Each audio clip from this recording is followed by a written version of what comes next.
Ladies and gentlemen, welcome to tonight's live stream. I, of course, am the one and only Bill Sylvie, aka the Dungeon Delver, coming to you live on a special Wednesday evening. And what makes it so special, other than my general awesomeness and the telltale credits there that are opening intro, rather, that is a little bit different from the usual. We have a special guest lined up for tonight. That's right. Here in just a few minutes, we are going to be joined by the master of tabletop sanity loss himself, Mr. Sandy Petersen will be in the studio here in just a moment. I want to give special shout outs to everybody in the live chat. Thank you all for joining us tonight for this extra special edition of the Delver's Dungeon. So, thank you, one and all, for being here. So, you know, I could sit here and run my jaw for 10 minutes about how awesome I am, but the only thing I will say is, if you haven't already, please click the subscribe button, please click the bell icon for notifications, and if you're watching this video in the future and you like it, give it a thumbs up and leave me a comment down below and tell me what you liked about it, and I will do more of that. So, without further ado, folks, it is my great pleasure to welcome truly one of the legends of not just tabletop gaming, but of all kinds of gaming media, including probably some of your favorite computer games. Everybody, please put your hands together for the one and only Sandy Petersen. Sandy, hey, good everyone. evening. Hey, so should I call you Mr. Delver, or how do you prefer to be addressed? You can call me whatever you want, just don't call me late for dinner. DD for short, I guess, huh? You can call me DD, you can call me Bill. Bill works. Not Mr. Sylvie, because that's my late father. So anyway, Sandy, thank you so much for deciding to join us here on our regularly scheduled live stream get together. Thank you so much. I am excited to be here. I regret to say that because I just barely moved to a new state, so I don't have my computer set up. So you're seeing me on my awesome iPhone instead of a more civilized system. But I'll do my best. That's okay. I mean, we had one of my guests, a regular around here. The crowd knows him as Jack Photon. He actually called in one night. I held my phone and he talked in. So anything that works good for you. Well, I'm better than that. So. Right on. I was just about to say, I had my my co-host was in the green room. Hopefully he'll come back in there. He might have been having some technical issues, but my buddy from down under, Kyle Shuanta, will hopefully be joining us here in just a minute. But I want to go ahead and I'm going to say something. I'm a fanboy gush on you here. I hope that's okay a little bit. Dude, from the bottom of my heart, thank you for, gosh, 44 years now of gaming goodness across almost every discipline one can think of. You, sir, are a titan in your field, and I dare anyone in the audience to say that you have not enjoyed something that Sandy Petersen has not been part of. I mean, you know, I've got this is my favorite edition of Call of Cthulhu. This is the fourth ed book. Yes. Let me go. Yes, that is. I believe that's the one that has my picture on the back cover. which makes it the best. Yes, you are on the. That's the sole defining characteristic. It's got my picture. That's all I care about. So. And this great compilation of adventures, you are responsible for at least one or two of those. I am probably responsible for several of those. I'm not sure what exactly went into Cthulhu Classics because that came out after I left Chaosium, but it was built of stuff that I'd done when I was there. So.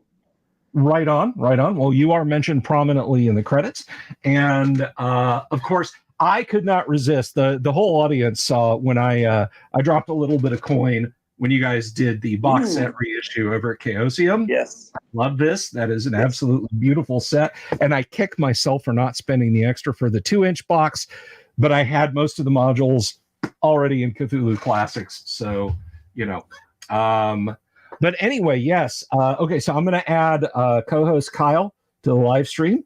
Kyle, are you there, sir? I'm here. We've got the microwave on in the background, so there might be some strange noises going on. But don't worry, you're not going to have to worry roll a sand check or anything. So right on. So again, Sandy, thanks so much for joining us. I guess we can kind of start with the boilerplate stuff, and I'll probably hear Kyle's eyes roll so hard that the click will be audible. But I got to ask you. So you, your early role playing days, you jumped. You were telling me this when we spoke voice earlier this afternoon. You jumped right in. I started to tell you, and then I thought I should save it. Well, let's hear it now. Okay, so it's 1974, and it's my first year of college. And my friend, at that time we were playing a whole bunch of different board games, like war games, mostly, because that was the most intellectual games you could get at the time. It was before the advent of things like Titan and Settlers of Catan, right? So war games was it. My friend tells me about this new game called Dungeons and Dragons, where you're a single dude running around in like a dungeon. And I'm like, a dungeon? You mean with like chains on the walls and torture machines? It sounded really, really lame. And then he started telling me, no, there's like traps and monsters. And it sounded a little better because I'd read a lot of, I read a lot of fantasy science fiction. So finally he goes and borrows one from one of his teachers. And we started playing it and are immediately hooked. So we're playing the first edition of D&D, so old that no one had polyhedral dice. So we got the chips from our strategy and tactics games, numbered chips like 1 to 10, 1 to 20, 1 to 12, and put these in our pocket and would pull them out to be the 10-sided and 100-sided and the other dice. And that was our solution. And for about 2 months, we played on that poor teacher's copy that we finally sent away for our own. And we actually eventually sent away for the polyhedral dice. And we were making our dungeons. And of course, if you've ever looked at the first edition of D&D, you know that there is, in fact, the magic system and the combat system are completely unexplained. You have to kind of make up your own.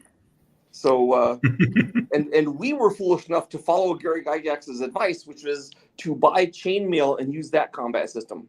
So we did, and it's like it's nothing like the D&D combat system. Like it's as different as it can be imagined to be. So we tried to fit that in. But the point is not that the game system was terrible, but that it was super fun to play. And the genius of being a single guy rising in the ranks, fighting the monsters was so great that it took us all by storm.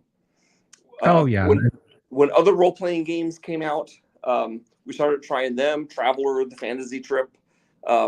Chivalry and Sorcery, and we stuck to it until, and what we would do, we played D&D and some other game, about 50-50, and then after a few months, the other game would drop away, we'd be back to just D&D, so it'd be like D&D and Traveler, and D&D and Boot Hill, and D&D and Chivalry and Sorcery, always go back to D&D, and then in 1978, we got RuneQuest, and it was D&D and RuneQuest, but by the end of that year, it was all RuneQuest, and we stopped D&D, so that's when I made the switch over.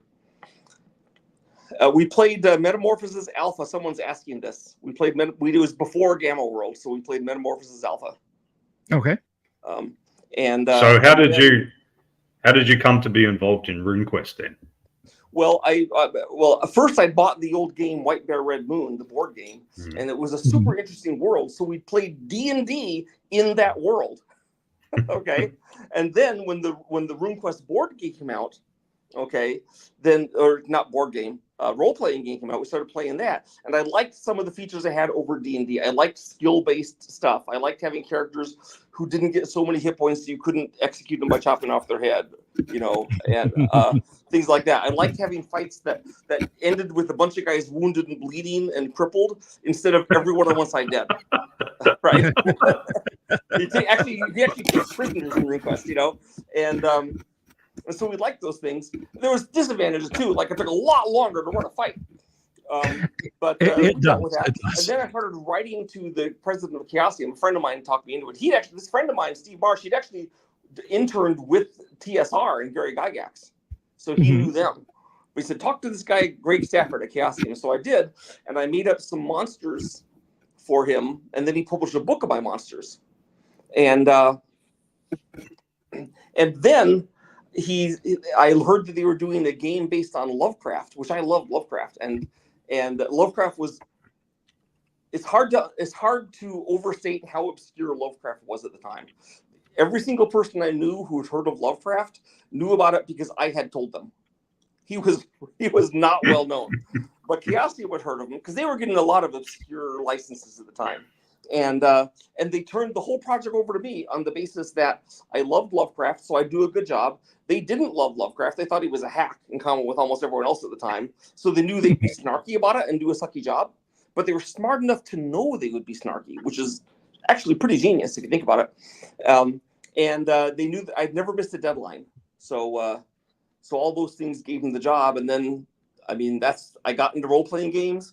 I started working. I went to school at Cal, UC Berkeley, for those that are not Americans.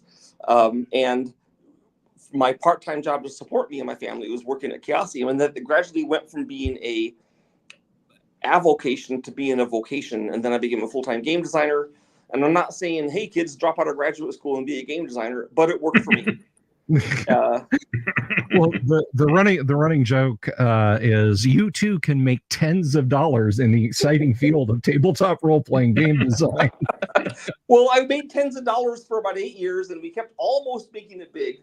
And then I realized that Call of Cthulhu was like the majority of Chaosium sales.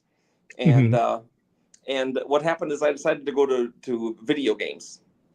I also worked on the Arkham Horror board game, but I went to video games, and then I went right to Microprose software, where I did a variety of things. One of the things I worked on, though I was not the lead designer or even the assistant lead, I was just one of the guys, was Civilization, which many of you have probably heard of or played. From there, when the president of Microsoft Microprose went stark raving mad and like started shooting the company in the head, I went to id Software, where I did most of the levels in Doom and Doom 2, and many of them in Quake. Fiendish levels in Doom. Levels.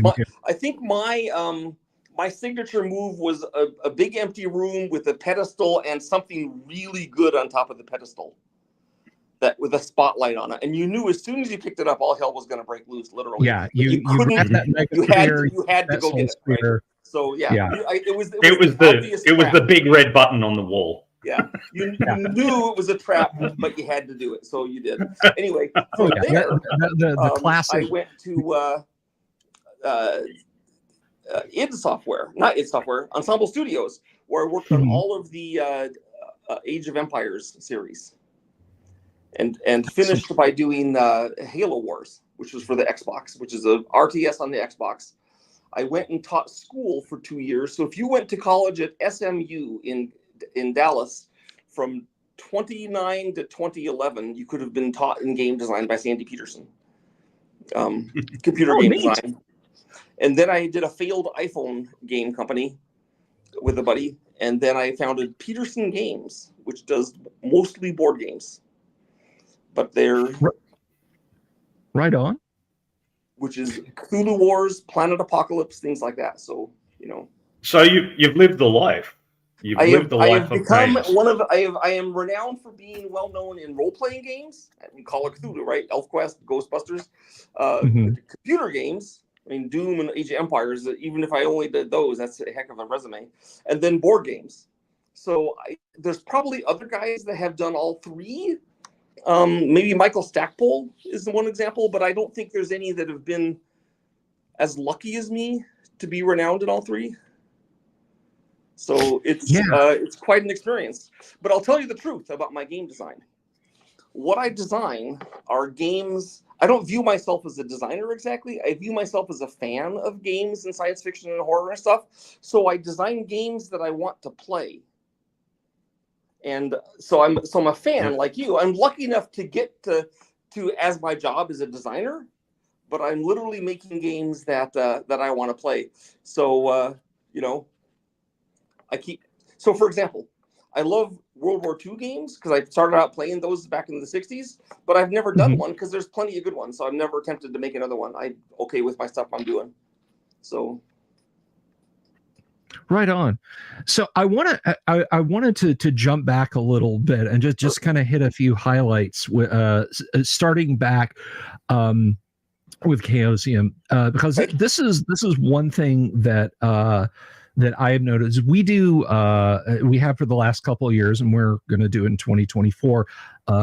On Friday nights, every Friday in October, we're doing the Friday Shocktober Call of Cthulhu mini campaign. Oh, sweet! Yeah, live streaming horror 4 weeks in a row. But one of the things that I pointed out to folks, because I don't like to just sit here and play, and Kyle has run games on stream with me as well. What are those words? You said I don't like to sit here and play? Well, no, what I'm saying is I don't like to just sit here and play and show and just like, no, this is a TV show. I want our live stream audience to be able to ask questions and say, why are you doing things that way? And so when I was explaining it's not that D&D supposed game that shall not be named. It's not like that show where you just passively watch. We will not be critical of them. And we'll just leave it. We expect peanuts to be thrown from the peanut gallery. Yes, to be fair to them, they did play my my awesome Call of Cthulhu Ghoul Island campaign, or some kind of Call of Cthulhu thing they did for us. Well, there you go. Then they've done at least one thing. But then they kind of went weird, but that's okay. That's how it is with some people. But so when I was explaining to them the framework, the foundational core, like the 4 iron bars onto which everything else in Call of Cthulhu was built, one of the things that a lot of folks in the audience caught was it's 6 stats, 3d6 down the line. Was that a design decision by you, or was that Chaosium's design before you got there? Can you explain that a little bit? You mean for Call of Cthulhu? Yeah, for Call of Cthulhu. Okay, so what had happened is that before I started working for Chaosium, I was trying to do a horror role-playing game. And I built one, and it was called American Gothic. Don't ask me why. But that was the name of it. And it had stats and it had things, and I put Lovecraft stuff in it because I loved Lovecraft. But I didn't think he was famous enough to support a whole game. And the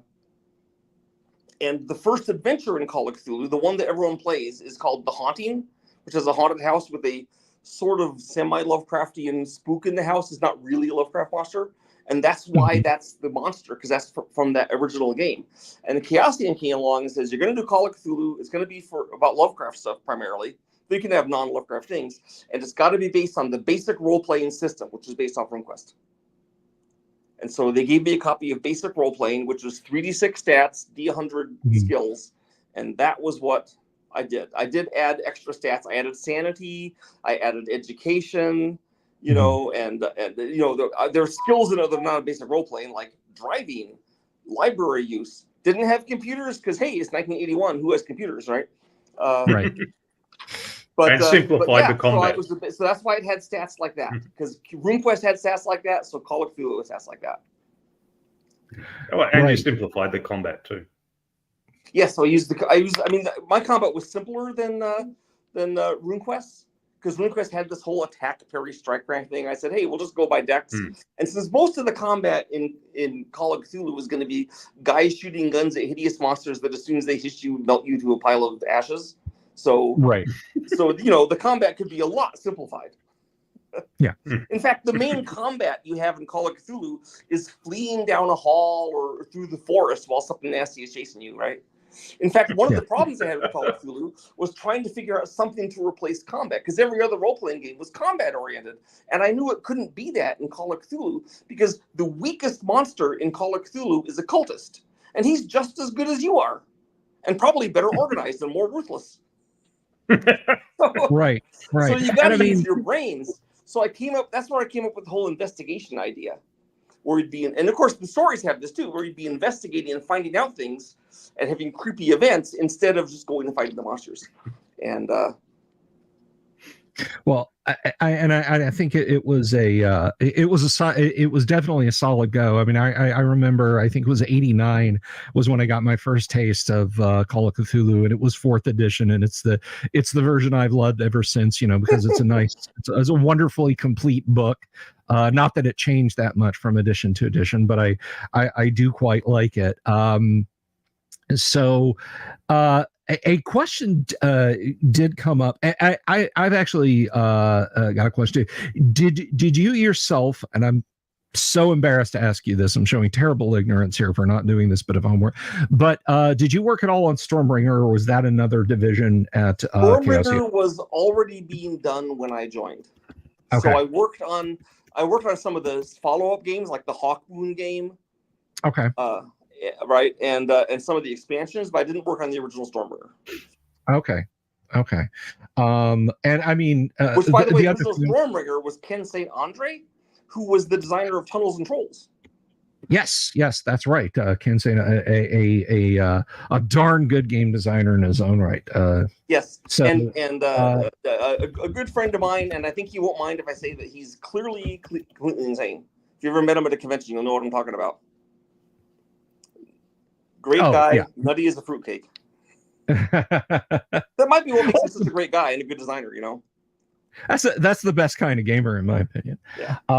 So super fun to play with, by the way, playing Call of Cthulhu the gamers is an experience. The gamers I like are the ones who never lost that adolescent geeky enthusiasm that Bill and I talked about. I mean, you were there right at the beginning, so but you know, we're sort of 10 years behind you. But that where you sit down and you're 12 or 14 years old and you're drawing up your dungeon, your massive dungeon that it will never actually be played, but you put all this crazy stuff in it, and that's what I love. My tragedy is that when I'm doing the dungeons, when I first got D&D, I was 18, so you know, my adolescent stuff was trying to figure out how to play the Avalon Hill game in Gettysburg without rules. There was no rules in our copy, so we had to try to work it out. Oh man, that's well, at least it wasn't advanced squad leader. Yeah, well, that came later, but and no one can play that, right? There's too many rules. So yeah, no. That's sort of the whole point of the game is to be impossible to play. ASL is kind of, I feel about Advanced Squad Leader the way Kyle feels about the Silmarillion. I don't think anyone has ever played a complete game of Advanced Squad Leader. Kyle doesn't believe anyone has ever. It's really cool to look at the pieces. It is. Yeah. It's really cool to, Kyle says, and the beautiful thing about it is you have no way of knowing. If someone says, yes, I played a complete game of Advanced Squad Leader, how are you going to know? You're not. Well, yeah, how sure. I got the complete Silmarillion memorized, except for the part you're asking me about right now. Yeah. Oh, that part. That's always amazing. I don't remember that part so well. Yeah. I don't believe anyone's played Hero 5th edition either. So there's a couple of questions that have already popped up, and you guys, just for our audience, if you guys have any questions, please ask them. I'm queuing them up in the back, and I've seen some of them. I'm actually looking at the chat, so I'm happy to answer these questions. Excellent. So Damien says, have you tried the Call of Cthulhu spinoff Pulp Cthulhu? If so, what was your opinion of the game? I have not played Pulp Cthulhu, and the reason is very simple. Call of Cthulhu is basically my house rules to play in a horror role-playing game, so why wouldn't I play that? Well, there you go. There you go. I will say I'm very proud of the fact that Call of Cthulhu has spun off, like, I don't know if I should call them knockoffs or homages, and I'm really glad that Call of Cthulhu has inspired a lot of people to learn about Lovecraft. I got an award a few years ago at the Lovecraft Film Festival. It was an award for like being like really Lovecraftian, I guess, or something. But I got the second award. The first one went to Stuart Gordon for having done Reanimator and From Beyond. And their argument was, they said that in 1981, Call of Cthulhu comes in, and the gaming nerds start knowing about it. Then 1985, we get Reanimator, and the film geeks start learning about Lovecraft. And then both of these things are filtering through different parts of the collective subconscious until finally everyone knows about Lovecraft, and you can buy Lovecraft plushies, and I can get buttons with Cthulhu's picture on them, and he's a beam. And that all and it all started with, I guess, me and Stuart Gordon about 5 years apart. Well, there you go. There you go, Damon. So let's see. Been part of that. Okay. Let's see. Jimmy Invictus asks, are you involved with the new Chaosium and any projects there you're excited about? Okay, so I own 1% of Chaosium. And it is a 1% with a special rule that I don't get any funds distributed to me unless the whole thing gets sold, in which case I guess I'll get my 1%. And I'm friends with them. I go to the Chaosium Con every year in beautiful Detroit, Michigan, the paradise spot of America, and run my new games and entertain them and sign copies of Call of Cthulhu for people. And we're buddies and we work together. And I have actually gotten a deal with Chaosium to go back into Call of Cthulhu and start publishing Call of Cthulhu Adventures, not under the Chaosium name, but under my company's name. And so you're going to see Sandy Petersen Adventures back in the saddle with Chaosium's official blessing. And the first one is going to be called Big C, Big SEE. And it's and one of the differences in my scenarios and Chaosium's is mine are set in the modern day, and a lot of theirs are in the 20s. So Big C is like drug sales in the Tri-Cities area of Washington State. And then like there's a Cthulhu cult, and it's appalling. The fact is that despite Cthulhu being like a pretty iconic character, very few of Chaosium's adventures center on Cthulhu or his cult. So this one does. Excellent. Well, I'm definitely going to keep my eyes out for those. Hardback book, a couple hundred pages thick, full color. How do you campaign? I've always struggled in play with Cthulhu set in the modern day, because how does it fit in with digital cameras and things like that? Well, I think that the King in Yellow has a Twitter feed, and that digital cameras that can see something that drives you crazy by looking at have to be really suppressed, or everyone in the world is going to go crazy when they see it. It opens up so much. There's a Japanese movie where the person's phone, the ghost starts calling the person on the phone, which is a problem because like the Japanese ghosts are pretty bad, and so he has to throw his phone away. So what I try to do is instead of looking at the modern world as giving us problems, I look at him as giving us threats. It's certainly true the modern world is pretty Lovecraftian and crazy in the way it goes. I mean, imagine some guy as a plot, they want to put the entire Necronomicon online in PDFs, so crazy guys all over the world can try its recipes.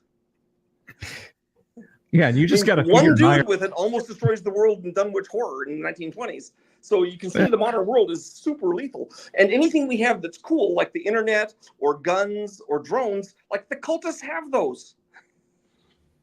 And the great old ones are far beyond it. Yeah, and you got to figure Nyarlathotep would be looking at what's going on in the world. I mean, you might have a drone, but they have Biaki or something. So you can do a lot of scary stuff. So that's what we're doing. That's what we do in this. Well, I guess nowadays too, if somebody came up with a photograph of a grey alien or Nyarlathotep or something like that, people would go, "Well, it's obviously AI generated." Oh yeah, so many people would be poo-pooing it, right? And so. Oh, that thing's got too many eyes and arms. That's fake. They're explaining it away, and that's just how we like it. So, anyway, I got lots of plans for it. We have other things coming up. So, the first one's Big C is like I said, several hundred pages long campaign set in with drug. They have this new drug that's really good. It gives you lucid dreaming. It cures you of all other drugs ever. You only have to take it once. So a couple more questions. Now, I want to ask a question. I hope this is not too pointed. And Sandy, if you don't want to talk about this, just say, yeah, I don't want to talk about it. And I promise we'll move on. So I was fortunate enough to have a few interviews on my early streaming show with the late Jim Ward.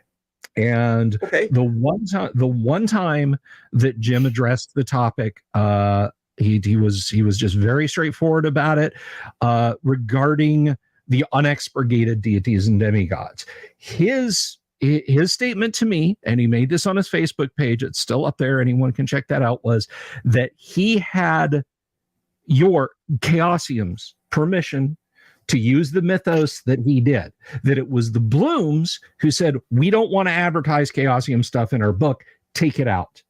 Okay, so Jim Ward is 100% correct. Here's the story as I understood it at the time when I was there. What happened is that initially TSR publishes Deities and Demigods, and they have Fritz Leiber's Nuon stuff, Stormbringer's stuff, Moorcock stuff, and Lovecraft without permission. Okay. My understanding is they initially didn't know they needed permission, right? I mean, everyone was very amateurish then. So Chaosium called them and said, hey, you know what? We actually have the rights to all these, and we don't want to make a deal of it. You don't have to pay us a nickel, not 1 cent. All we want is for in the next edition that in the front it says special thanks to Chaosium for the uses of these pantheons, because we didn't want to have gamers not be able to fight Cthulhu in D&D, right? That's how does that not make the hobby better to be able to do that? So exactly. So we said do this, and then what happened is the next edition, I assume it was the Blooms, they took out the Stormbringer and Lovecraft stuff, but they put in the thanks to fulfill the requirement. Then the next edition didn't have either one, so it was the Blooms. There was a brief period where it had the two, the Lovecraft and the Moorcock content and the thank you, but it was weird. I didn't get a copy of that one, I guess. Yeah, it was weird because later printings still had the thank you to you guys. And no Lovecraft copy, yeah. So here's the dark story of the Blooms. And I know I can say almost anything bad about the Blooms and it'll be believed because they were terrible. But here is what Greg told me. So the reason they got to use Lankmar, and here's why. So Chaosium, which for all its amateurish was actually professional when we dealt with professional things. We called Fritz Leiber's agent and got permission to use Fafhrd and the Grey Mouser. Okay.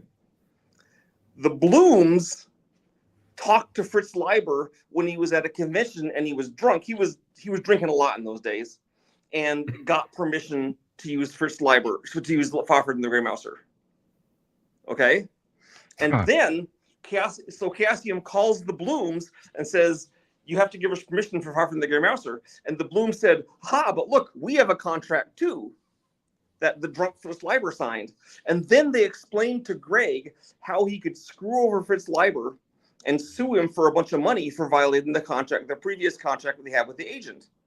And Greg turned to me and he said, you know what? Fritz Leiber is one of my heroes. I love his stories. I am not going to shaft him. And we just dropped the whole thing. That's the kind of guy Greg Stafford was. It's almost heartbreaking to hear that because Gary Gygax was close personal friends with Fritz. Oh yeah, Gygax. I mean, he wasn't involved with the Bloom Hatchet Man, right? I mean, he was involved in the sense. Gary had no business control of TSR at that point. Right. The Bloom. Gary at the time was off in Hollywood.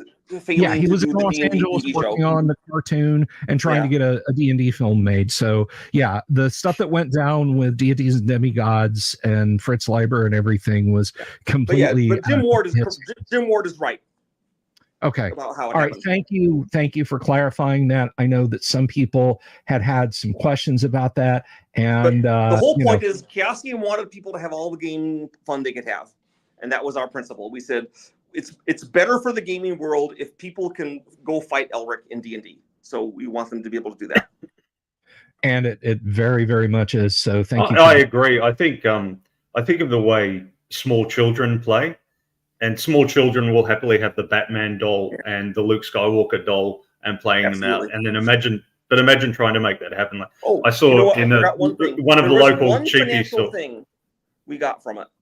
We got we got the Blooms to agree to let us put D&D and Advanced D&D in our Thieves World expansion, which was the Thieves World that Robert, the Thieves World books, which are now not known anymore. I don't know if you guys remember those. That's really old stuff. I do. I have a Thieves World game. And we had all the characters in all the different systems, including D&D, and we got that permission from the Blooms in return for deities and demigods. So, So I guess that was a financial thing of sorts. They didn't even do the D&D stats. We got some other guy to do it. They just gave us permission. But I'm in agreement with my co-host Kyle. Yeah, you get the Batman versus Luke Skywalker. That's the way it should. That's the way it should be. And then they're fighting the dinosaur figure, right? Because there was a local cheapie store, and they had all the cheap Chinese knockoff stuff. And I remember seeing in the store once there was a Thomas the Tank Engine Transformer set. Just imagine all the different companies that would have to negotiate and the lengthy contracts that they would have to make that happen legitimately. But Taiwan filled the need. Taiwan filled the need. That's right. Yeah, they just don't care, so they just. Okay, Daniel Rowan's question. Over here. Daniel Rowan's asking the important question: favorite cosmic horror.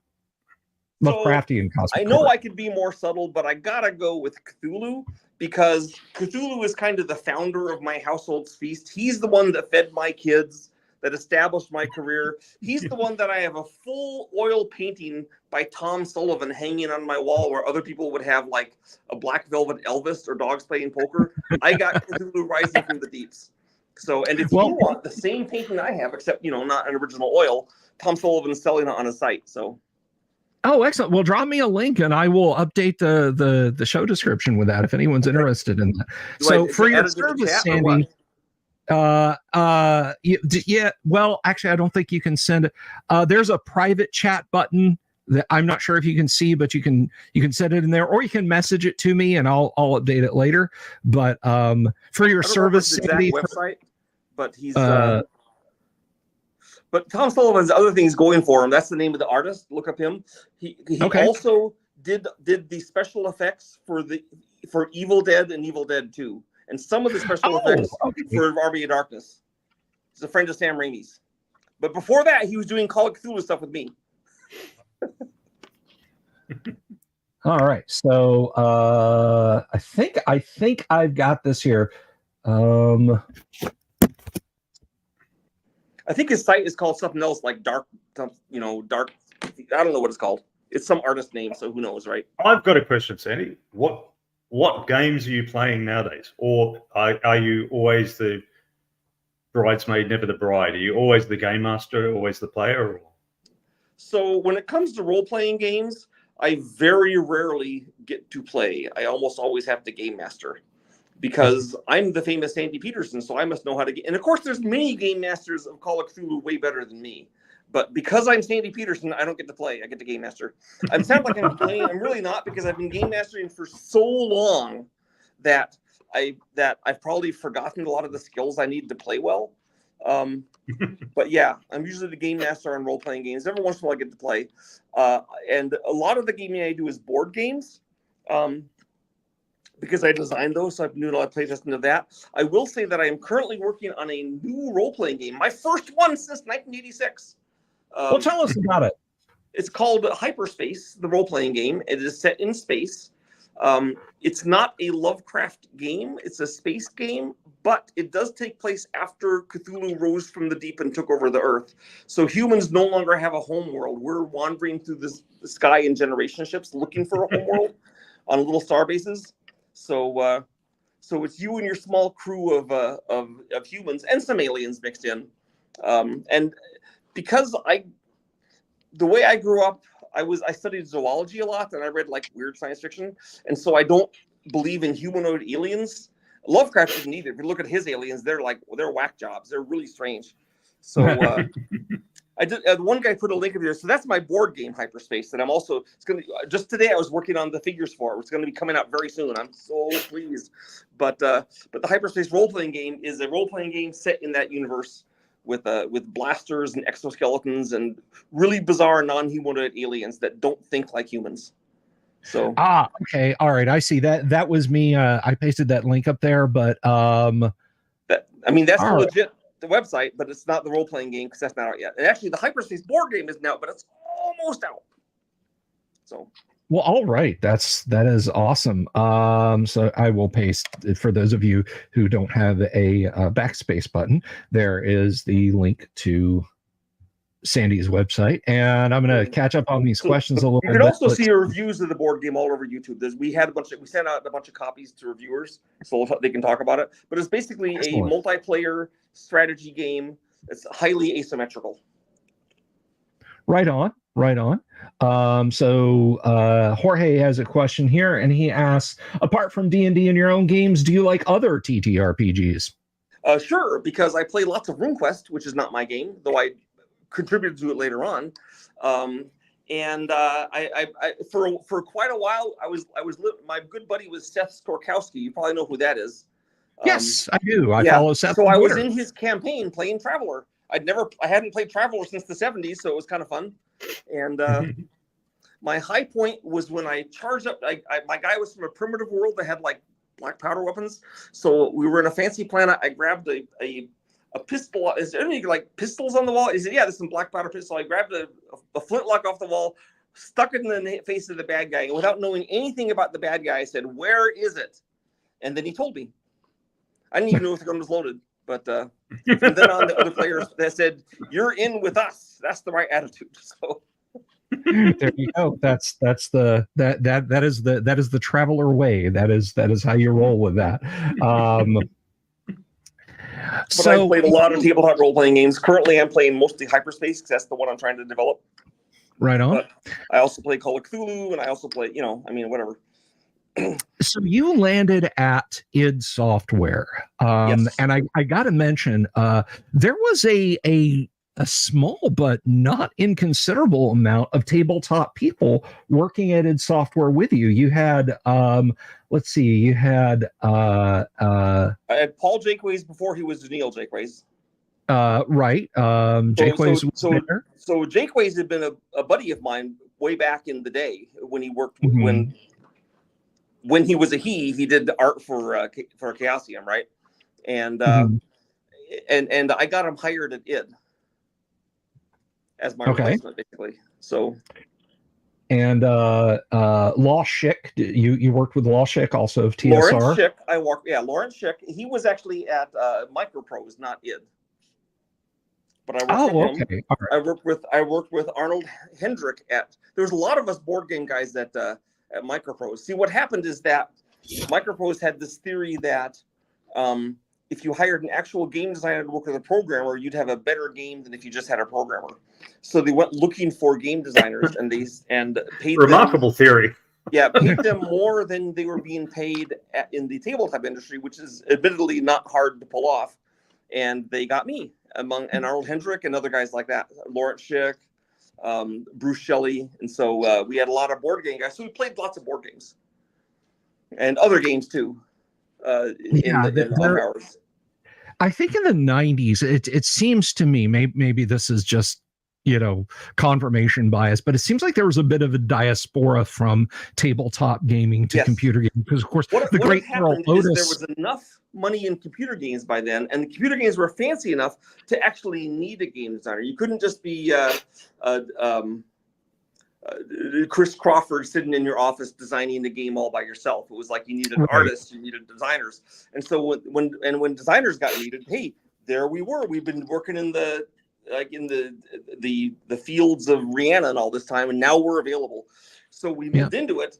And now, of course, the computer game field raises its own designers, which is what I was doing at the college in 2009 to 11, is training more designers because they needed more. But the thing is, when I was at id, I was effectively being a level designer, but level designer wasn't even a thing yet. We just had designers, and I was one, but I was making levels. And then we decided that level design was its own separate task because you had to be like half artist, half scripter, half designer. And, so let me ask you a Doom 2 specific question, if I can. Did you design the level The Chasm? Yes. Why? So it turns out there's actually a pretty interesting story behind it because I had a nightmare. Okay, because I want to hear it. That I had a nightmare, I and in why, this but I nightmare, know. there was this huge dark place with little narrow bridges crossing back and forth over this infinite chasm. There's walls on the sides and doors here and there, and this endless chasm you couldn't see the bottom, and these little narrow bridges and little narrow ledges. And it was absolutely petrifying. I get a lot of nightmares. Okay, probably because I watch so many scary movies and read such horrible stuff. Now, when I'm having the nightmare, like I'm not enjoying it. But when I wake up the next day, it's like that was a cool nightmare, and so often I've managed to put that into my games. So one of the examples is I had the dream about the chasm, and of course, Doom you can't actually have a bridge, and you have to have like it's 2.5D, Right. not real 3D. Yes. So I did the best I could, and that is what it's from. Me trying to put my nightmare into flesh. Okay, well, you know what? Given that context, because I know a lot of Doom fan, like I'm currently playing through Doom 2 again, and I just finished the Chasm earlier this morning. It was great, huh? Yes, as long as you don't have any follow-up questions. No, given that context, this surreal nightmare of bottomless pits and so on, it does work. It actually works, and I kid about that, but I think a lot of classic Doom players are very divided on whether or not the Chasm is a fantastic level because it's so surreal, and the idea that hell has brought in scraps of technology, and yet we have these surreal paper thin ledges you have to walk across and so on, or whether it was just a bodge job in some places. Yes, if you get going fast enough, you can do a strafe run over some of the gaps. But well, thank you. I have wondered for 30 years now, what is the deal with the Chasm? Look, and now what? I know. One of my levels that I did has to be the worst one. I'm okay with one of those levels being the worst. I'm not sure it's the Chasm, but some people think it is, and that's okay with me because it's not like there has to be a worst, right? Well, and it's funny you bring that up because one of my friends who he's a great guy and historian of at least TSR RPGs and so on, Paul Stormberg, his son is getting into Doom, like classic Doom, not Doom Eternal, Doom 2016, but he told his son that you were going to be on the show tonight, and his son said to Paul to tell to me to tell to you, I hate Downtown. And I don't get it because that was a very influential level. Because I love Downtown. The first outdoor level that we did in Doom 2, like a city. And and boy, John Carmack, he bitched so much about that level. There's too many polygons. We can see too much. It's like makes my computer chug if it's a 286, which I guess some of them were. And then as soon as I finished it, John Romero goes and builds another one. Because that's so awesome. So I love Downtown. It was kind of confusing at first. That's why there's the giant arrow on the floor, because people said I can't tell where to go, so I put an arrow. You can go here first if you want. Here. like the most ham-handed way of saying it, but that was it. Well, I like Downtown. I had this whole vision of like a dockside city, like Gotham or something, with monsters up in the buildings shooting at it. Just seems that there'd be something in there that would be striking. Yeah, it is one of my favorite levels. Somebody was asking, Damien was asking, did you play Hexen when it came out? Did I was in charge. I was the id liaison with the guys that did Hexen to make it as good as possible. Oh, excellent. Well, there you go. I had David. a lot of influence over Hexen. The guys that did it, they deserve 99% of the credit. But the 1% that id put in was my credit. Well, there you go. There you go. Let's see. So I played, so you asked if I played Hexen. I played Hexen for hundreds of hours. I'd like to have some of that time back. But of course I had to play it because it was my job. Right. Oh, shucky darns. Got to go play video games today. Kabuki asks, She'd like to hear a little bit about the design process for Arkham Horror board game, famously the first co-op board game, and it was very novel for the day. So any tidbits you can share about that? So the vast majority of the credit for Arkham Horror goes to Richard Launius, the designer who submitted it to us. I was just a developer of it. So I took Launius's idea, and the core idea of the monsters going around the outside like a Monopoly track, and when you go into a building, you roll a die to have some interesting result. That was all Launius. Now, we changed what some of the die results were. We changed the stats of the monsters, but the concept of how that worked was all him. So, I named characters. So one of the characters is famously a character from my own Call of Cthulhu campaign, Monterey Jack, played by Ben Monroe. And Monterey Jack was famous because he was very early in the development of Call of Cthulhu. So he spent a lot of time learning the mythos because he thought that would be useful. So eventually he had a mythos, Cthulhu mythos of like 65% or something, which caps his sanity at like 34. So he had this terrible, and it was never up to 34. It was always lower. So he, like, the very first time of every campaign, he'd come in there, he'd say something erudite, and then he'd see like a deformed rat and go insane for the rest of the campaign. But so Monterey Jack, that's why Monterey Jack in all the editions of Arkham Horror has the lowest sanity of any character. Well, there you go. So I developed it. Richard Launius the design. Then they took that design. He took that design to when Chaosium stopped making it and took it to Fantasy Flight, and they did, of course, the famous version that is the one that almost everyone has played. So was it you who came up with the mythos versus sanity relationship? Yes. Because I think that's just a brilliant piece of game design. Well, thank you. Because normally, players want all their skills to be maxed out, obviously. Yes, but here's the one where you don't want it to be. You kind of do so that you can get things, but you don't. Well, that's that difficult choice. Exactly. There's like a handicap in learning about the mythos. It was bad for you. Learning the spells are really good, but they make you go in these. So here's how naive I was. So I've built the sanity. So my original idea was, if I read Lovecraft, the monsters make people go crazy by looking at them, because Lovecraft's characters are constantly like going slack-jawed and drooling and going nuts, right?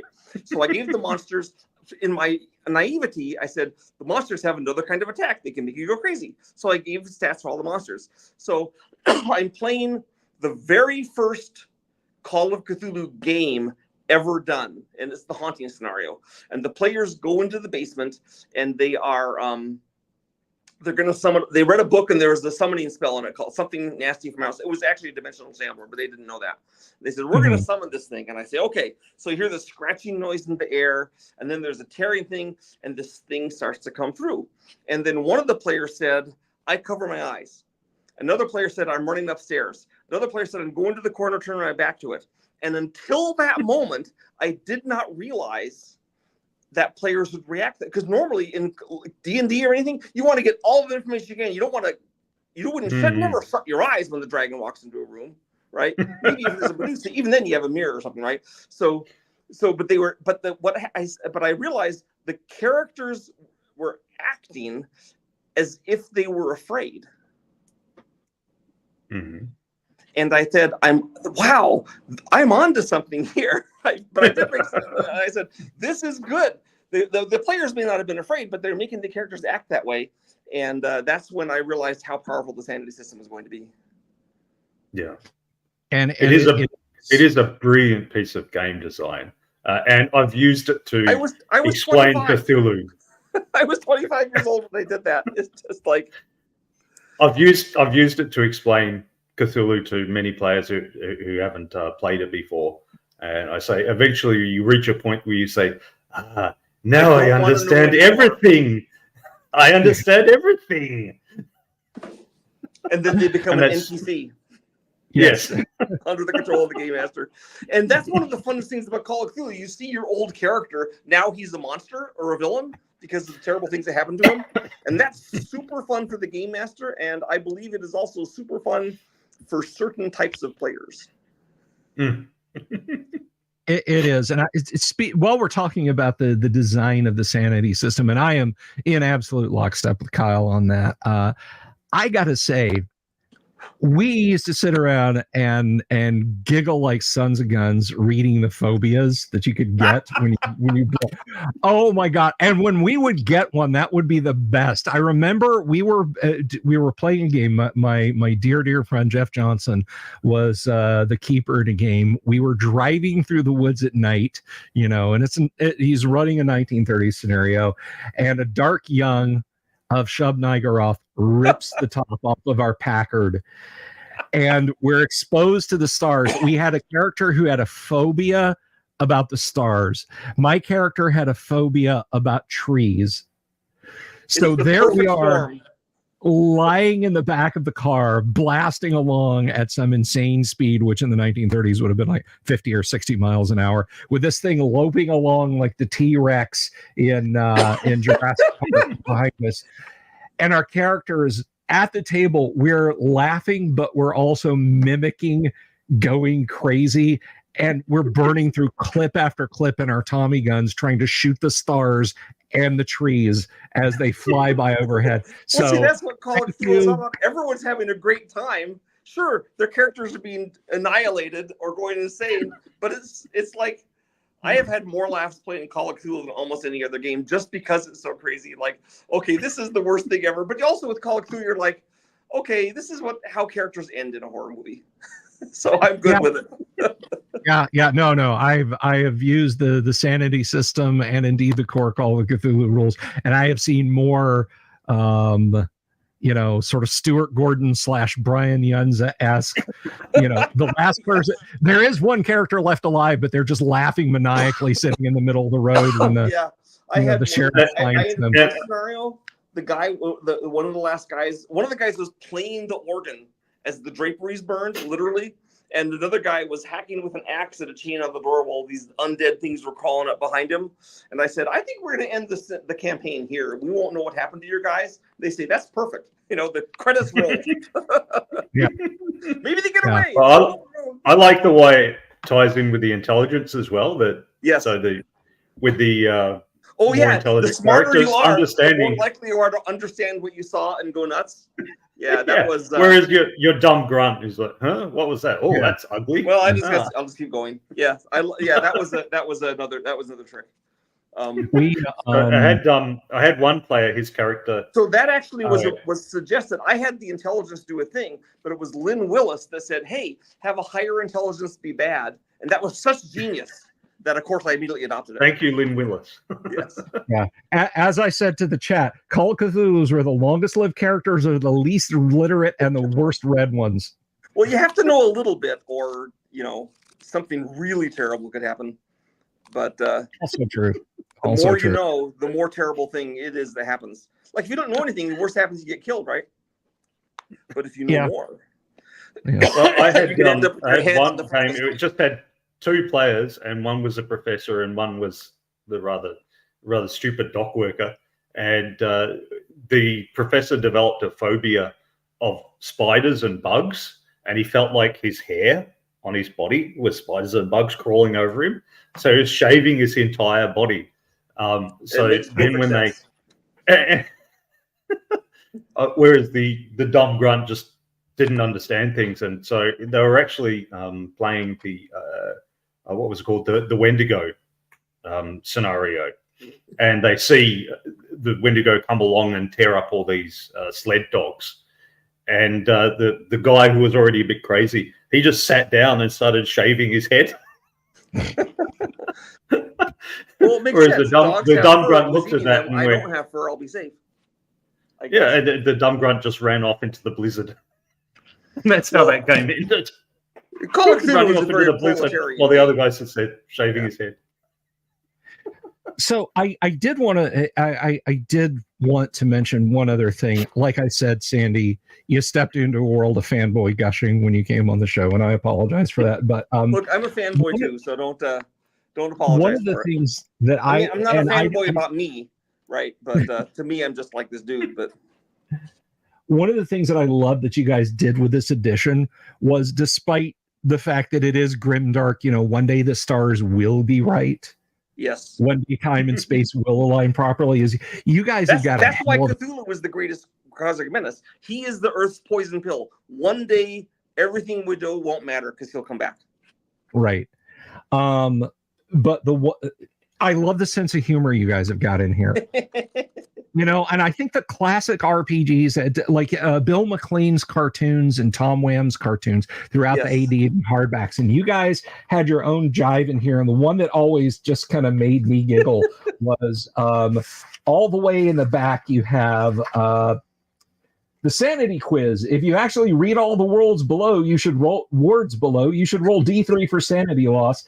And these are all adjectives that H.P. Lovecraft used. So it starts with aberrant, and you have 2 pages of 3 2-inch columns, and it ends with zymotic. Well, the thing is, what we did, we said we should give a bunch of adjectives for the players to use when they're being a keeper. And then we started listing them all. And then someone, Lynn or Tadashi, said, I think if you read all these, you have a sanity loss. We said, go for it. That just kind of grew. And there are so many wonderful touches like that. Let's see. Jimmy Invictus asks, have you watched HPL Goes Shopping here on YouTube? The animator nails the voice down to the Rhode Island accent. I have not. And I had no idea that we have recordings of Lovecraft's voice, so we would know what he sounded like. He did have a Rhode Island accent, though, I'm sure. Yep. Which, you know, somebody once made a joke, and I can't remember where I saw this, but they said, when you stop and consider that HPL was, of course, up in the Northeast, it really gives you pause when you think about the narrative voice of his stories. Oh my God, it's a cosmic horror. It's something from beyond the stars. Well, look at when he tries to do dialect, like when he's doing the Dunwich people or something. Yeah. You know? Yeah. Yeah. And he was very aware of dialect. If you've read The Rats in the Walls, there's the part of the end where the guy starts descending through past lives, but still being the same guy. And you have all these, he goes back into like Gaelic and stuff. And it's it is fantastic. This is something like I didn't find out until my wife and I moved to this part of town, but the rare times that HPL traveled out of the Northeast, there's a town just up the highway from us called DeLand, Florida. HPL actually had friends that lived in DeLand that he would come down here to visit. You went clear to Florida? Yeah. I've learned something. He wrote the Statement of Randolph Carter, which takes place in Big Cypress Swamp, which is in that's true, north central Florida. So he knew horrible swampy places. What a shocker. I mean, horrible swampy places are a mainstay. Exactly. Kabuki asks, who is your favorite board game designer today? Oh wow.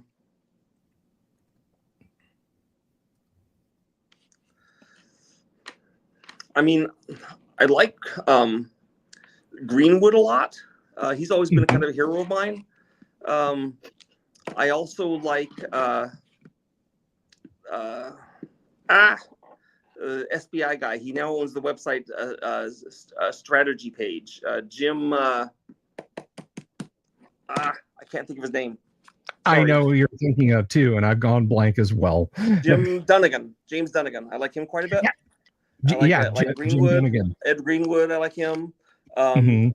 So those are super old school guys. So I guess he's probably expecting me to like one of the modern German ones or something, and I guess those guys are okay too. But I mean, I was raised playing these guys, the games of Dunnigan and Greenwood. So yeah. Really like Max Letter of Letter Games. So I guess he didn't actually design Root and Vast, but I like his company.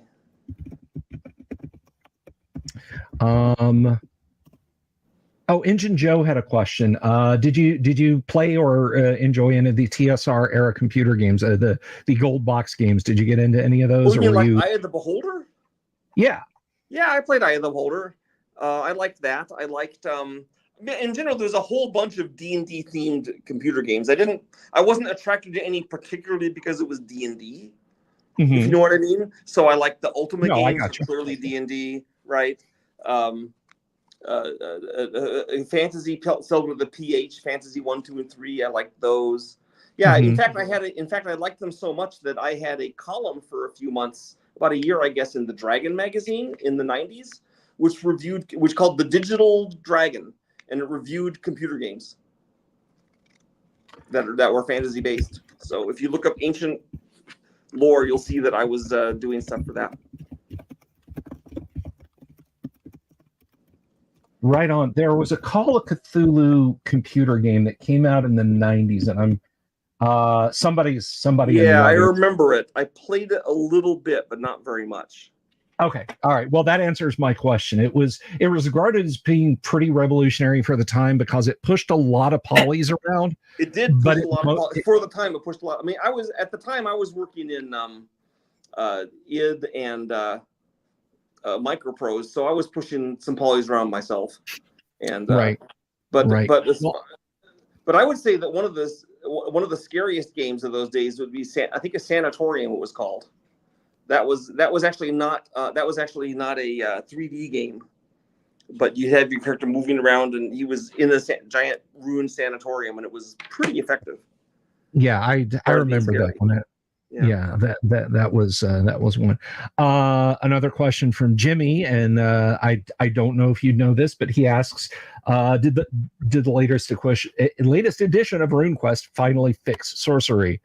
Well, I don't know. I did my own version of sorcery that has been published online a million places, and I don't know how much of that is in the current edition of RuneQuest because I haven't had time to break it open and look at it because I've been spending all my time moving to a new state and trying to do my role-playing game. But I will eventually go and I did give them my blessing to use anything I'd ever written about sorcery. So and then of course you could make the argument that my version didn't fix it and they need something new, but I fixed it in my eyes. Well, there you go. And as we did, I put it out and said anyone can use this. I'm not trying to get money off it. I want people to have more fun playing their games. And that was a cool thing that RuneQuest did, but D&D didn't, which is that the different systems of magic worked really differently. You know, like you were playing different rules behind it, whereas D&D is just you have a different list of spells. Right on. Actually, we talked about RuneQuest last week, but we didn't get into the magic part because that was a bit dense. We just went through character generation and stuff and combat. Is that the new RuneQuest? No, we don't do the new ones here. Okay, well, I did the box set one. Okay, I mean I'm well versed in the old one, but I said I guess I got to figure out the new one. Yeah, but again, the old one from the 80s. That's my house version of a fantasy game. So why would I play something else when I'm playing my house game? Yeah. Well, our general thing is, with most games, the various editions usually got it right in the first or second edition. That's often the case. They just sort of tacked all this other stuff on. I mean, you can make an argument. I think the RuneQuest 7, the Call of Cthulhu 7th edition does have some really good additions to the rules. It's not right.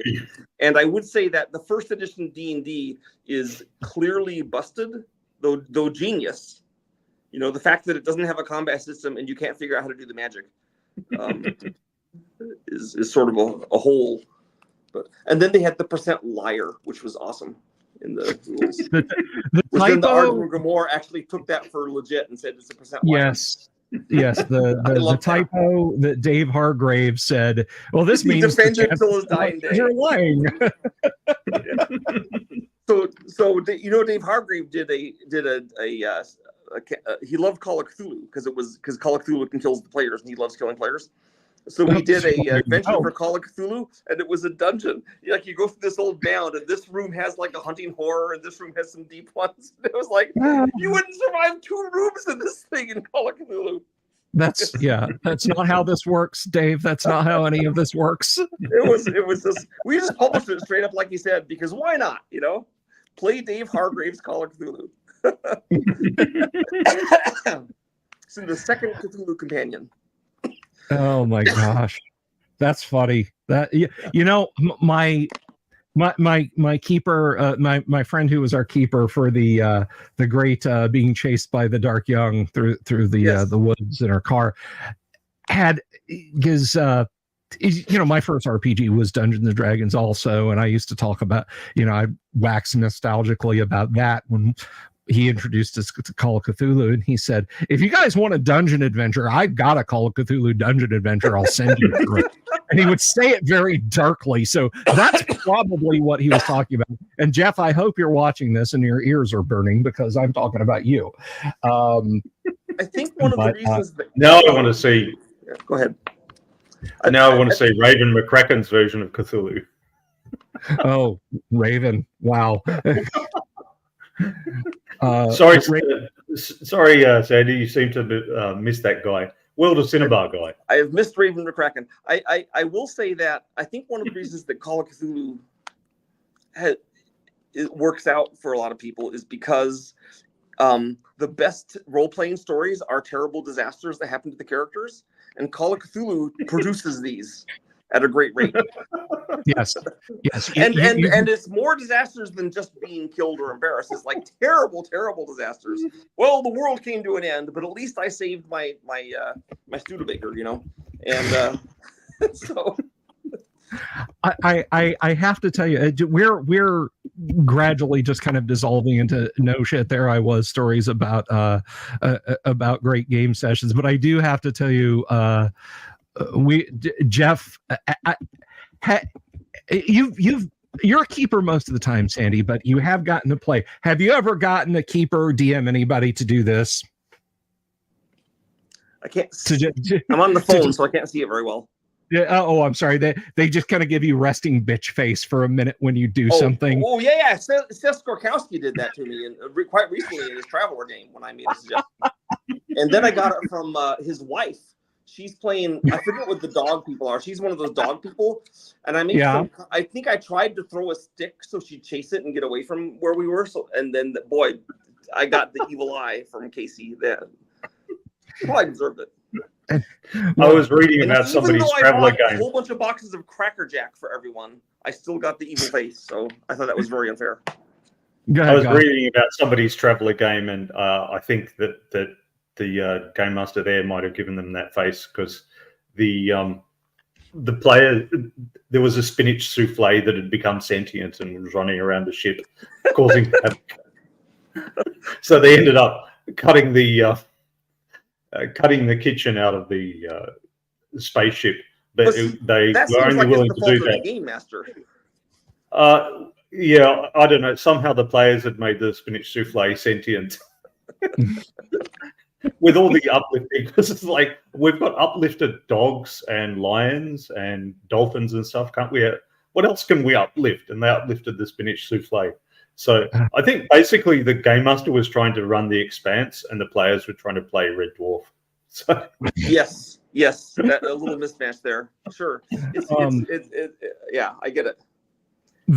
What got the resting GM face out of my buddy Jeff was he made the mistake of mentioning that the cultists hideout that we had knocked over had a case of dynamite. Guess what we solved all of our problems with. Cultists, dynamite is both the source of and the solution to many of life's problems. Yes, cultists had us trapped in a crypt. Come out and face us. Okay, we're coming out. But we're sending this part out first. Yeah. Tossing out sticks of dynamite. And he finally, it was in our car, the aforementioned Packard that had been forcefully turned into a convertible. And we went down into an underground catacomb. We took a few sticks of dynamite. But he said, when you come back, your car has been crushed flat. Neat. Yeah, he was See, sick I love and tired that kind of thing because you don't know what happened, but it must have been something horrible and supernatural, and so then you're less more fearful. Exactly. So yeah, we got resting GM face out of Jeff. My pillar with a BFG on it and a spotlight in Doom, so you know when you pick that up, you're screwed, but you have to pick it up. Yeah, you go back to your Studebaker is squashed flat.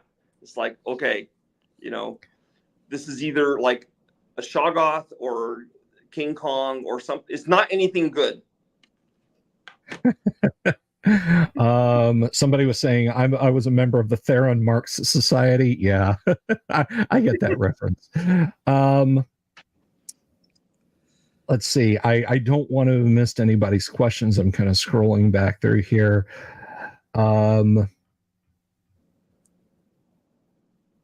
So you've got hyperspace coming out, and you say you're writing I have the board some game coming up, and I finished the tactical combat game, which is not called Hyperspace, but it's not. I'm going to release it after the board game, and then I'm working on the role playing game. That'll be the third thing in that universe. Okay. So we'll see how that goes. You know, science fiction role playing games are a crapshoot, but I think this one's fun. So. And is that now? Do you do crowdfunding or just go straight for publishing? How do you do? It's going straight to the market. Okay. So Hyperspace, the board game, is fulfilling a crowdfunding. So it's already been funded. It's going to be out going to the backers, and then Star Captain and Hyperspace, the role playing game, are. I mean. It's undetermined, but probably not crowd. I mean, you shouldn't really have to crowdfund a role-playing game, because they're not very expensive to produce. I mean, they take a long time to make, but as far as, you know, like a book is cheap to make. Right on. Let me see here. At least on the scales that I do it, I'm now big enough that dropping 30 or 40,000 for a single book is within my reach. You know, I understand there's guys their day job is not game designers, so they have to do this on a side gig and they need to crowdfund. So I'm okay with those guys. Excellent. Let's see here. Oh, Kabuki asked, I know the answer to this, but I'll let you answer. Where'd you move to? Utah. So from Texas to Utah. From Texas to Utah. I lived in Texas longer than I've lived anywhere else in my entire life. I love everything. Well, I love almost everything about Texas. There's certain things that Texans don't love. But I will also say that the problem was that my parents are now in their 90s. Dad's 95 or 96, and they wanted us to come help take care of them. So here I am at my age, essentially moving back into my parents' basement, which seems really weird. But also the other attraction was that my last set of grandkids that lived in Texas moved to Utah. And so I have 12 grandkids in Utah and 6 in New Mexico and none in Texas. So that was a powerful draw for my wife and me. So well, parents and family drew us here. And I'm trying to get used to the fact that I can't get good barbecue and that I can't get Ethiopian food and that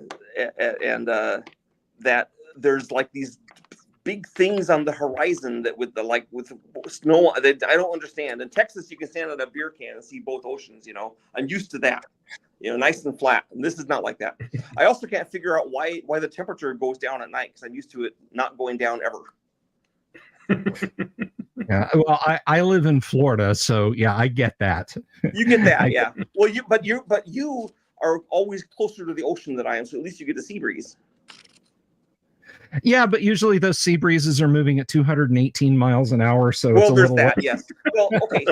So in Dallas, where I lived, the hurricanes, they only gave us lots and lots of rain, but we do get the tornadoes, and those are exciting in their own way. Yeah. Yeah. And Kyle is in the dead of winter. He's all the way down on the Kyle is closer to the to the elder things than we are, Sandy. So yeah. You last when closer to the Antarctic. Are you down under, or where are you? New Zealand? Yeah, I'm in Melbourne, Australia. So Melbourne, I'm much Australia. closer to the mountains of madness than you ever will be. I have been to Melbourne, Australia, because I went to a RuneQuest convention there in the 90s. And I went swimming in the water, and they said that this was the highest number of great white sharks in the world, so I had to give them their chance at me. And they passed me up. I skinny dipped in the ocean with Greg Stafford where the white sharks were. So now you know. All right. Well, and there's a mental image for you all now. So I have a question, and then I'm going to get to another one from Kabuki. Call of Cthulhu is huge in Japan. when it comes to Yes. tabletop role-playing games. And Americans don't understand how huge it is, because the deal is that, so in America, anyone that plays Call of Cthulhu first has played D&D. Okay, it is the gateway, the gateway drug to getting to Call of Cthulhu, right? Right. And as a result, now Call of Cthulhu usually has higher percentage of women playing it than D&D, because D&D is, of course, very testosterone-y, and there's nothing wrong with that. But Call of Cthulhu is not as testosterone. Okay, it's more like girls like horror movies; they like using their brains. Guys do too, but you know, the fact that your Tommy gun is useless in Call of Cthulhu is kind of a thing. So, in Japan, however, they didn't have any history of like knights and wizards and stuff. So Call of Cthulhu has become the gateway role-playing game. It's way bigger than D&D. And I had heard that, yes. And one of the results of that is because when they first go to play role-playing games, like in America, usually it's like if you're a woman, you play your first role-playing game because you're the girlfriend or the wife of some guy, some geek, right? Well, in Japan, you go to it first off. So 70% of the Call of Cthulhu players in Japan are women. Wow. And there's more copies of Call of Cthulhu sold in Japan. I know big in Japan, the guy's making fun of me, and I realize that's a thing, but there's more copies of Call of Cthulhu sold in Japan than the rest of the world combined. And it's not an obscure game in the rest of the world. Far out. Daniel Rowan says that means it's all the average player in of Japan. my game Call of Cthulhu is a 18 to 35-year-old Japanese woman.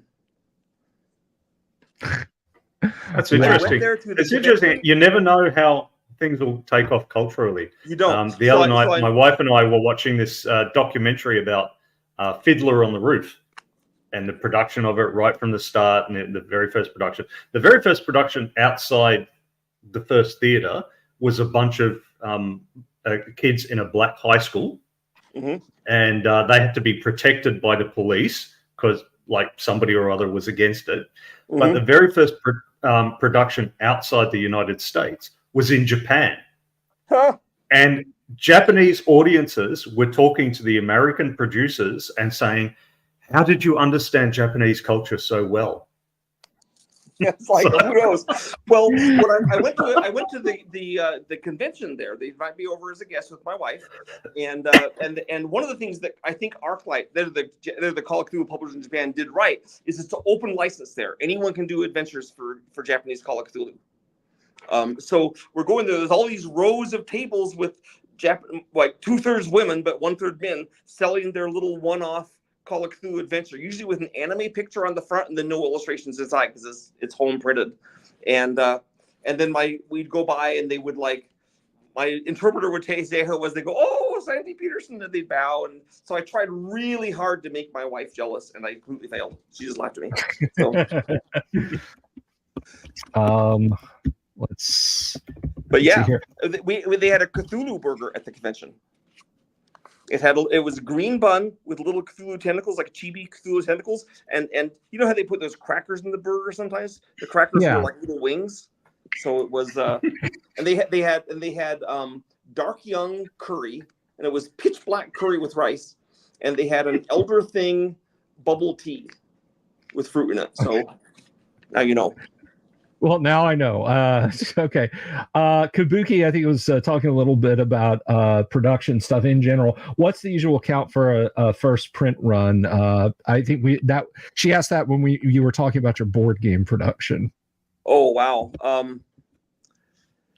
With board games, I think we try to go out, start small and build up, see how it goes. So like 5,000 we'll do. You know, and then if that does well, we'll immediately print a new edition. Not a new edition, but another print run. Because you don't want to be stuck with a bunch of stuff sitting in your warehouse. And you may think a game's really great, but if no one else thinks so. Like I said, I'm doing a game for me. So whenever a guy comes to me and says, you should do this game, it'd be a hit. I can't get my head around it to like it because I want it to be something that I'm playing, you know, so that I want to play. So there wasn't a game like Cthulhu Wars, so I made one. There wasn't a game like Call of Cthulhu, so I made one. So it seems like almost like really basic in a sense, but that's my technique. Yeah, there's a need and you fill it. That would seem to be fairly elementary. Yeah. I think Damien is taking a shot at me here, Sandy. What do you think? He says, in any of your horror games, does the eldritch horror known as Florida Man exist? Ouch, Damien. Ouch. Okay, so Florida Man does not have stats in any of my horror games, but obviously keepers and game masters have full autonomy to do whatever they want. I'm very big on. I say I don't understand it when I read now on X or other things or Reddit, and they say, well, can I do this rules thing in D&D? And I was like, why can't you just do whatever you want as the game master? I know there's rules, but the rules are there to settle arguments and solve questions, not to be a straitjacket. That's always what I felt. Well, there you go. An intelligent answer to, quite frankly, a very droll question, Damien. And I'm teasing Damien right back. But so yeah, if you guys want to stat up Florida Man, just look me up and I'll give you some pointers. Okay, look, if you've read Dunwich Horror, there's a whole bunch of backwoods inbred yahoos who nearly destroy the world. I would say that is a really good place to start with doing Florida Man. I'm not going to argue the point with you because we have ICBMs in Florida, so There you go. And it's not like Texas has its share of yeehaw as well. So, and I fully support that. Don't get me wrong. There you go. There you go. Maybe we should just rebrand it as America Man instead of Florida Man. Just. Well, there's different brands though. Like a crazy California guy is not the same as a crazy Texan or a crazy Florida guy. Well, and I think it always comes back to, and Kyle chides me about the Florida Man meme, but it all comes back to the fact that Florida has what we call sunshine laws, which are open case reports. So, in a state where they keep that stuff closed up, you might, a man was arrested for, disorderly conduct while under the influence of alcohol. Sounds fairly procedural. They found some bum lying on a park bench and they picked him up. You get that same case in Florida, and it's, the guy was whacked out on meth riding an alligator naked through the Wendy's drive-thru. There's the guy that robbed the store by threatening him with a live snapping turtle. That's not how they go in Texas. Yeah, Florida no. seems to think that makes sense. So. And it can be the same case in each state, but Florida gets put on the news as guy robs a 7-Eleven with a live snapping turtle, so yep. It just comes down to that. Look, you can moan it or you can exult in it, and I know which way I want to go. I exult in it. Yeah. Well, I think when you say sunshine laws, I think of how as we get closer to the equator, the people seem to get crazier. I think it's too much sun on their head. It cooks their brains. So in the north of Australia, there's a lot of that crazy behavior. It's like I've talked before about a great politician we have in Australia, Bob Catter. He wears a big hat. He's the closest thing that we've got to a Texan. He wears this big hat. He's big into cattle and all the rest. He fully supports all the farmers. He wants his state of Queensland to secede from the country. He believes in said there should be rifle clubs in every high school. He said the best defense against possible Chinese invasion is 180,000 armed adolescents. He's not wrong. And whenever any problem comes up, like if he gets confronted with something kind of more on the left, progressive kind of thing, he doesn't want to talk about that. He just says, well, there's that, and then there's the fact that every 3 months somebody gets taken by a croc. So, yeah, but that's just the survival of the fittest. That's a good thing. Yeah, exactly. Like where I lived in Texas, we have a lake, and whenever it rains heavy, the alligators. We don't have crocodiles. We have alligators, and they're washed down the river into the lake. They don't like the lake because it has rocky shores. They can't burrow into it. So eventually, they work that way back to the river. In the meantime, they're in the lake. So people go walking their chihuahuas and poodles down by the lake, and when they see a crocodile, they run up to bark at it. And so every time there's a flood, the next few weeks there's kind of a high loss rate among pets because they go down and get eaten by alligators. Well, here it's more often tourists because they think, oh, cute animal, and they go up to take a picture of it. Well, you gotta and understand, it takes their alligators leg. don't attack humans. Alligators eat small things like raccoons and cats and ducks. They don't really go after humans unless you're trying to like attack their nest. Yeah, but this is Australia where the crocodiles are totally different. They'll eat people. I know. We do have crocodiles in the southern tip of Florida, as Bill knows, and those will eat people. Yes, but I think Australia has face huggers. So I've seen pictures. Well, here's the thing. Well, I think the Americans that are closest in temperament to Australia is probably Texans. So we also have a lot of poisonous things. Maybe not as many as you do, but we do have at least 4 types of poisonous snakes and alligators. We got all poisonous things, and I know you have everything poisonous, but and you have crocodiles, but. I mean, we have bears and mountain lions. I'm not trying to compare. I know you got it better or worse depending on how you look at it. But now, I don't know. Who knows what we'll have to load them up in D&D one time and see who wins between a bear and a crocodile. So I got a question here. This one guy asked today of crocodile in Australia. So I have eaten crocodile in Australia, and I thought it was really bland and tasteless compared to alligator, which I've eaten a lot of in Texas. Delicious. Alligators, and I think the reason crocodile was bland and tasteless was because alligators live in the swamp and crocodiles live in the desert. No, it could be. At the risk of discussing something tabletop gaming related, Sandy, are you doing it? I know you just got moved back to Utah, and as you said, you've got a whole gaggle of family. You're holding down like most of a county by all accounts. But are you doing any cons this summer? Yes. In July, I'm going to Celsius 232 at Aviles on the north coast of Spain. And Celsius 232 for you Americans is Fahrenheit 451 in, a more rational number. Very cool. And then in August, I'm going to Kraken in Germany, which I go to every year. It's my favorite convention in Germany. It's only like 200 people, but it rules. Mm-hmm. And earlier this year, I was at Chaosium Con.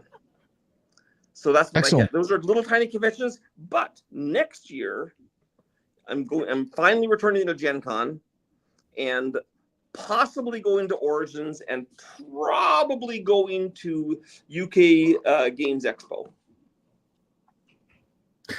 That is quite the convention circuit you're doing there, sir. So I'm guessing when you head out to the con in July, will you be demoing any of your new stuff there, or is it just to relax? I always am playing the games I'm working on there, but because my whole life is games, that's kind of relaxing for me, if that makes sense. No, so I'll be playing my new board game, Death Dealer, which is a strategy game where you design your own faction as you play, your own unique faction, and then I'm going to see if I've gotten Hyperspace, the role-playing game, far enough to play. And the one guy's asking about Kraken. Yes, the name of the convention in Germany is called Kraken, and it's primarily devoted to games I have done like Call of Cthulhu. So I have to go every year because, it's a Call of Cthulhu convention with Europeans that all speak excellent English. But they do hit my sanity sometimes. Like once a bunch of Icelanders come and they gave me their horrible fermented shark thing without telling me what it was. Oh, God. Oh, I'm so sorry. I'm so sorry. It was on a toothpick, and they said, try this. And I thought it was shrimp. It was kind of pink, and it had the texture of cooked shrimp. But boy, that shrimp was off its due date. So if you ever want to try something that tastes a little like shrimp, but it is soaked in ammonia for about a week, that's the stuff for you. And let me just emphasize for the audience and for you, Sandy, I don't. I don't. I wouldn't have eaten if I'd known what it was. But I got back at them because I made them watch the Giant Claw later on that night. Appropriate revenge, sir. Appropriate revenge. So does anyone out there in the audience, are there any questions that you have for Sandy that we have not touched on? And while they're deciding whether or not they want any of that, is there anything we didn't already hit, Sandy? Any stuff you'd like to talk about? Any future down the line things you've got your eye on? Let's see. I was very excited last night when I saw that Godzilla -1 was on Netflix, because I saw it in the theater with my 11-year-old grandson, and it rocked his world. You know, I have a new version. You know the werewolf game. Yes, you played Werewolf, right? The party game. So I have a version of it that I designed called but I know it. You know about it. A lot of you Yes. have probably played it. I have a game called Cthulhu about to go out, which is like Werewolf, except the players are all cultists, and there's some investigators in there trying to arrest the cultists. They're the secret guys. You have to ferret out, and it has characters in it like a Shoggoth and a Yithian, and things like that. The Yithian can take over someone else, and a Chocho, a detective. So it's like Werewolf, but with Lovecraft characters.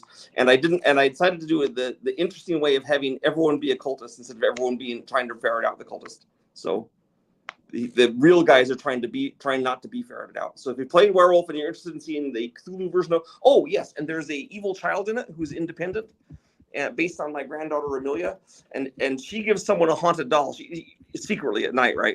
And then she wins if the person with the haunted doll dies, and she's still alive. So the haunted doll gets passed around every turn, and you always want people to know you have the haunted doll, so they don't want to kill you. Don't kill me, I've got the haunted doll. But of course, if she has the haunted doll and dies, then she doesn't win, or she's killed before. But there it is. Now you know. That's one of my new games. And then I have Death Dealer. I'm doing my son Lincoln, who's also a designer, is working on a game called Strange Dominions, in which he has a card playing game, in which he has a Cthulhu character, of all things. Cthulhu is ubiquitous now. Every time your granddaughter Madeline wants to know. Oh my gosh! So Madeline Peterson is my 14-year-old granddaughter, and she wants to play RuneQuest with me. She went to Chaosium Con with us 2 years ago, and she got hooked on role playing.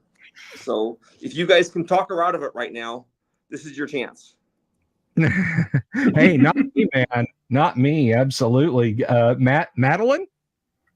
Pass her that heavy Rimba. Get into that RPG space, man. Let me tell you what. So this guy Alan says, "Did you write the Haunted House adventure?" Yes, I did. That was the very first adventure ever played in Call of Cthulhu. And I talked about it earlier when I mentioned it's the one that taught me that sanity was going to be so good. Yes, and was that in a couple of books still there.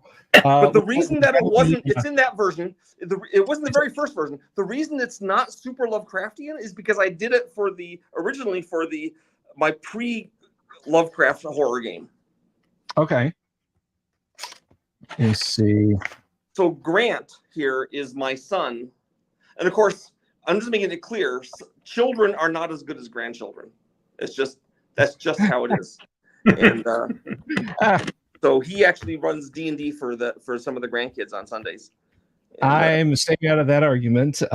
Madeline is good for you, Madeline. Excellent.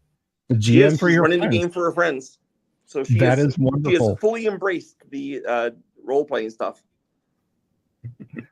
No, I love your game.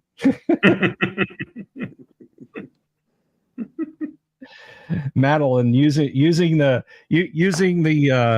comment section to butter up Grandpa. I love it. She didn't have to butter me up. She knows she's a favorite. Right on. So, any last questions that are not from my descendants? Any last questions that are not from your descendants? Yeah, are you free Wednesday nights to play in a D&D hex crawl? This Wednesday night, like tonight? Yeah. No, not like tonight today, but I mean regular ongoing for about 10 weeks.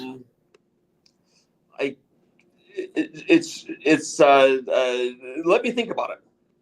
Yeah. Get my email from Bill, and I I will start an email chain and loop you in on it, Sandy. And but if you're going to be playing it at like whatever, like 12 hours different, wherever Australia is, then it might be difficult to have me playing the game at 4 in the morning or something. No, it's the same. No, it's the same time that you did the stream today. I make Kyle get up at 9 a.m. to appear on my show. It's at 8 at night here, so don't worry. Because I work afternoons and evenings, so during the day is when I'm free. That's why I don't do a lot of gaming in person here in Australia. But online is awesome because there's, you go international. Well, I get invited to a lot of to a lot of games, as you can imagine, and I might, the guys that do the Arkham podcast are here in Utah, and I've gotten together with them. Well, I haven't played games with them yet, but I've made them watch horror movies with me. Excellent. Well, there you go, Sandy. Your invitation, it will be in the mail, sir, and hopefully that'll be something you can do. Kyle, did you have any addition other than I'm just trying to trick me into your game? Do you have? Yeah, this was all just a big elaborate bait. Exactly. AD&D that you play? First edition, AD&D. Oh my gosh, haven't I suffered enough?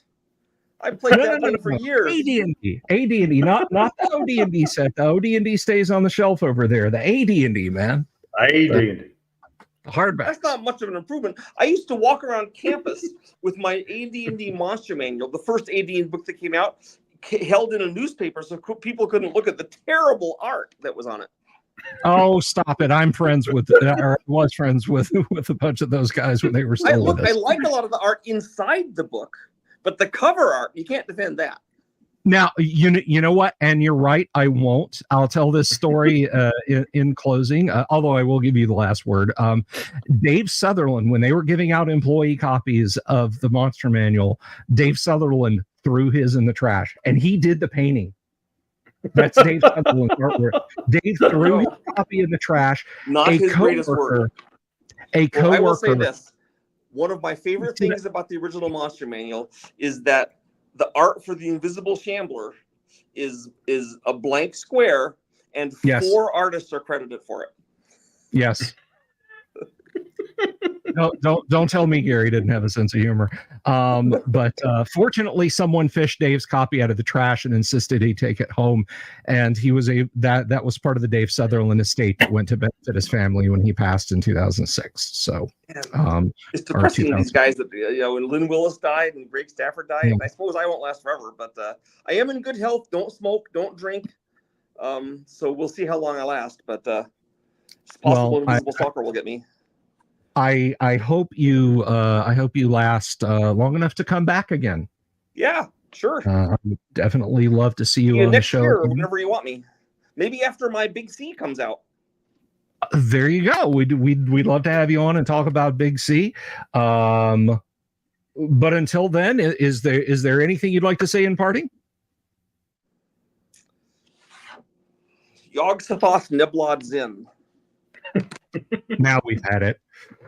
Thank you very much, Sandy, for being here tonight. Danny asked, don't drink, don't smoke. What do you do? I'll just say again, I have 12 grandkids. So there you go. So thank you, Sandy. Thank you, Kyle. Thank you, everyone in the audience. I'm going to slide you guys back into the background there, and I'm going to thank everybody in the audience. Again, folks, if you haven't already, please do click the subscribe button. Click the bell icon for notifications to find out when we're going to have more awesome guests like Sandy Petersen on the show, or when we're going to be doing a live stream game run by myself or my co-host Kyle, or deep dives on classic RPGs, interstitial videos about RPG news, and just all kinds of exciting stuff. And whatever you do, wherever you go, guys, please be careful and beware the dreaded owl bears. Peace. Good night. I love you all. Have you seen my owl bear?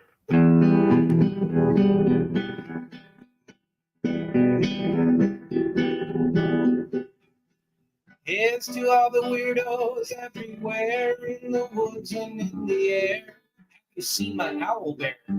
Should I shave off all my hair? Bobs are all around. Some live in tunnels underground.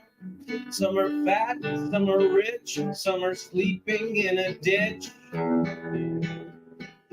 Can